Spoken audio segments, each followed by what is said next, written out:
The Miami Heat have made some solid additions to their roster this offseason. These moves have made the Heat appear to be a more competitive team heading into the regular season. After moving on some of the veterans on the roster, the Heat are a revitalized team filled with youthful energy. However, certain roster weaknesses remain. Miami's front court is anchored by an elite two-way big man in Bam Adebayo and promising second-year center Kel'el Ware. Despite heavy investment in both players, front court depth remains a concern.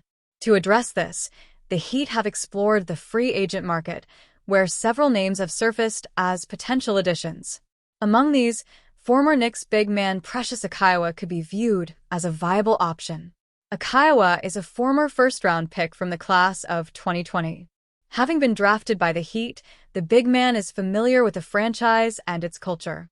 In many ways, he represents a logical fit for the front-court rotation. The 25-year-old brings a lot of upside with him on both ends of the floor. His athletic tools have helped him contribute across multiple lineups. On the offensive end, Achiuwa has displayed a lot of versatility. At his size, he has demonstrated speed and athleticism, allowing him to beat defenders off the ball and be an effective rim runner. He's also effective in the dunker's spot, though not all offenses prioritize this role. In Toronto, he was given more freedom to handle the ball and push the pace. This produced favorable results as he could be seen leading transition offense and occasionally attempting pull-up threes, though with limited success. Defensively, the big man has shown himself to be flexible and capable of guarding multiple positions. His agility helps him stay with guards, while his strength enables him to battle inside against bigger players. Achiuwa's defensive contributions don't show up on the stat sheet, but his energy and effort are tangible. He's a serviceable disruptor and defender, though he hasn't yet developed into a true two-way force.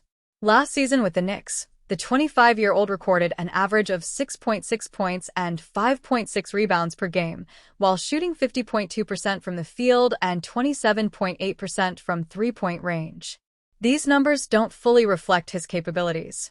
Given New York's system last season, under coach Tom Thibodeau, Achiuwa barely received any playing time. In a more prominent role, like his time with the Raptors, he was significantly more productive, recording an average of 8.9 points and 6.1 rebounds per game. With his rebounding and offensive versatility, Achiuwa could prove valuable for Miami. He effectively acts as a replacement for Adebayo and bolsters the Heat frontcourt, allowing the star big man to rest without losing too much momentum during games. Heat would remain undersized after signing Achiuwa. Achiuwa's addition won't dramatically improve Miami's roster strength, but it will help in fortifying it. However, the signing won't address the Heat's lack of size.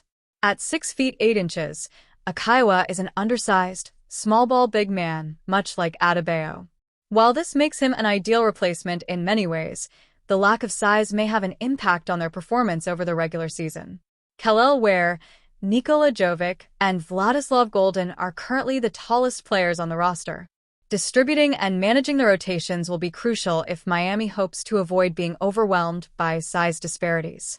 One of the bigger questions for the Miami Heat heading into the 2025-26 NBA season revolves around Norman Powell's future.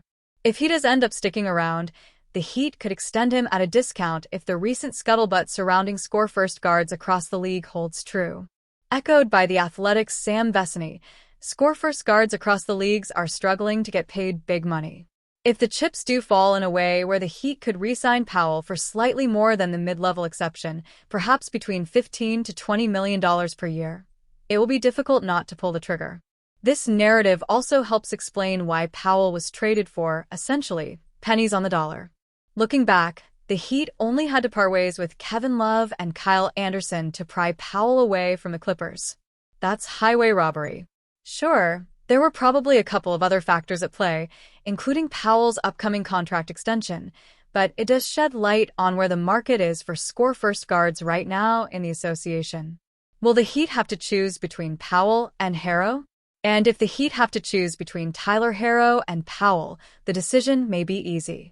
Herro is eligible for a 3-year, $150 million extension on October 1st. He's likely going to ask for the maximum extension that he can get, which he should 100% do, especially coming off an all-star season. However, I'm not sure the Heat is in a position to pay him that. Miami is even in much less of a position to pay him that, while also looking to find equal footing on a Powell extension. In many ways, unless something drastically changes, it does feel as if the Heat are heading into the 2025-26 NBA season in which they'll have to eventually choose between Herro and Powell.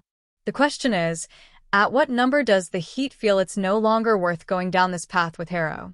It's a question that has been pinballed all offseason amongst Heat fans, and, to be quite honest, I'm not sure if there's a unanimous answer. Is the line at $45 million per season? $40 million? Maybe the Heat doesn't want to go a penny over $35 million per year. Who knows? But that's part of what makes the addition of Powell that much more interesting. And as we inch closer and closer to that October 1st date, I can't help but wonder if Miami may have to choose between paying Powell $20-ish million per season versus paying Herro $45-ish million per season. If it does come to that, how would the Heat react? Is Herro $20 million per year better than Powell?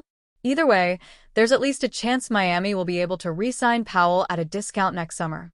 If that does end up happening, it could leave Herro in a very interesting spot. And perhaps deliberately, it would give the Heat that much more flexibility moving forward. It's been a quiet summer for the Miami Heat. Other than Norman Powell and Simone Fontecchio, Pat Riley hasn't added any experienced NBA talent to the roster.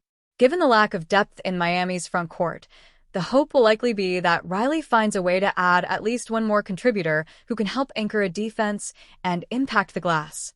In a July 29th article for Clutch Points, Brett Siegel predicted that Riley could acquire Precious Achiuwa via free agency.